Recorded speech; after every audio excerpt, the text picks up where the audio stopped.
Welcome back to Grandpa's Time. Hey, grandkids. So today I want to talk about something a little different. In this video, I want to share with you grandkids something called the four sacred medicines. That's what Native Americans call. You see three of them shown here.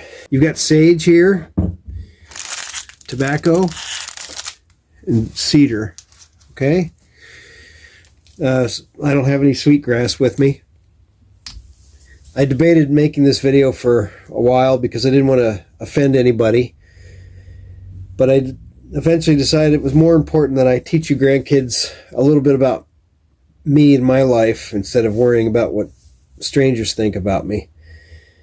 First, let me tell you how I learned this. I was adopted by a family from Lummi. I spent almost half my life around those people. So I'm not going to share anything secret or sacred to those people exactly. Sacred doesn't mean secret. These are sacred, and I think there's appropriation, and I think there's using things in the way they're intended to be used. And this is just how I grew up, using these things. So I hope everybody that's not my grandkids will take this in the spirit that it's meant. If you go to any powwow, you'll see some of these things in use. When I was younger, I danced and sang at the round drum and at canoe journeys. I'm not going to explain all the reasons or the ceremonies that these things are used for. Some are private and not for video, and some things I probably don't know. I'm no expert. I don't claim to be an expert at anything. I'm just trying to share what I've learned with you grandkids. Now you at least know why Grandpa has these things around the house, okay? One thing I learned early on is that there isn't any one right way of doing things. What I learned and remember might be different from somebody else's experience.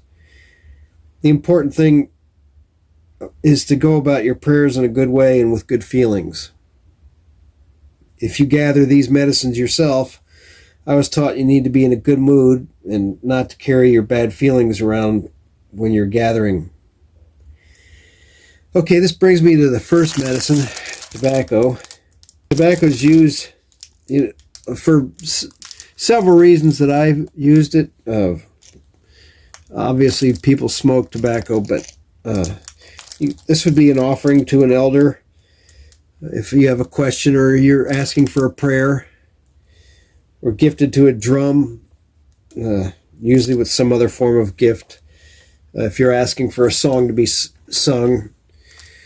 It's also a gift to the Creator.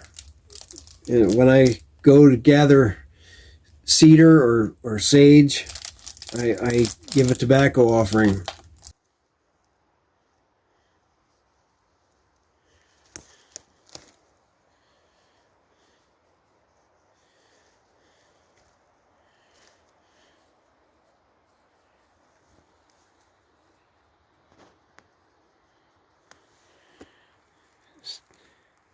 Little tobacco offering. If I go on a trip, I'll offer some tobacco and ask the Creator for a safe trip. People make tobacco ties with a piece of cloth, and they put tobacco in it, and we'll tie them up, put them in the sweat lodge or in another appropriate place for, as a prayer offering.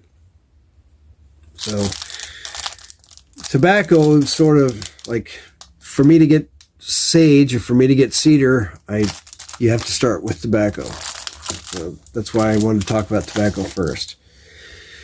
So cedar is a very strong medicine for many ailments, physical and spiritual.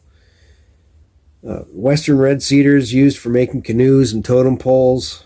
The bark is harvested to make baskets and hats. I like using the inner bark as a tinder for fires. It's an excellent tinder. I usually have some hanging in my house, and I was taught to gather cedar in the morning. There's a lot more information online and stuff about cedar, but I'm just trying to give you guys a general overview. So, okay, so sage. Now, I'm not telling you this is the only right way. This is just how I was taught. We always burned our sage in a large, like an abalone shell, or once in a while we'd use a big scallop shell. These seem to hold the heat a little better than the scallop shells. And sometimes we burn it in the sweat lodge and put it right on the rocks. And when I light sage, I use a match and I light it, and then when I'm finished, I let it go out by itself. And then oftentimes, this is in a stick, so you kind of burn it like in a stick. But a lot of times, I'll get it in loose leaf when I go to gather some. And keep in mind, when you gather some, gather a little bit from lots of different plants. That way, you're not doing damage to the plants. And so I'd gather it, and then I'd take the leaves and I'd do this and create a little ball, and I'd put it in there and I'd light it. And that way you're not using too much. Because a lot of times this will, especially when it gets really dry, it'll burn for a good while. So anyway, I bring the smoke up to my head and my eyes to see only the good things, to my ears to hear only the good things, and my mouth to say only the good things. Then I say whatever prayers are in my heart. If I'm doing this with other people, then you pass it on to the next person. Occasionally, I've used it for the house itself, if there's bad feelings in the house for some reason, a death in the family or something. When I have a bunch of ashes in here, I don't dump this in the garbage. I take it outside and I find a place that feels appropriate to dump it out on the ground, okay? So you're giving it back, if that makes sense. Sweetgrass. Like I said, I don't have any sweetgrass here. It's used in a similar manner as sage. And they'll light it and they'll kind of wave it like that to keep it lit. And I don't have a lot of experience using it.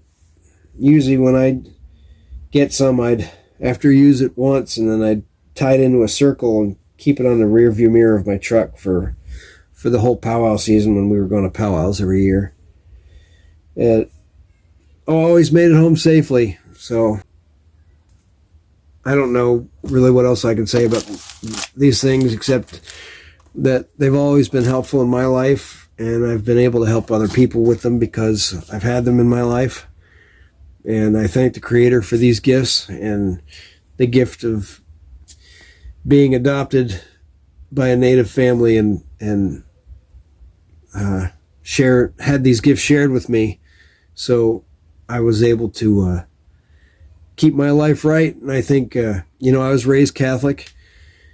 I think that God understands what I'm here trying to do. So I try to do all this in a good way, with good feelings and in a good spirit, and have the right attitude. So thank you for watching. I hope you enjoyed this.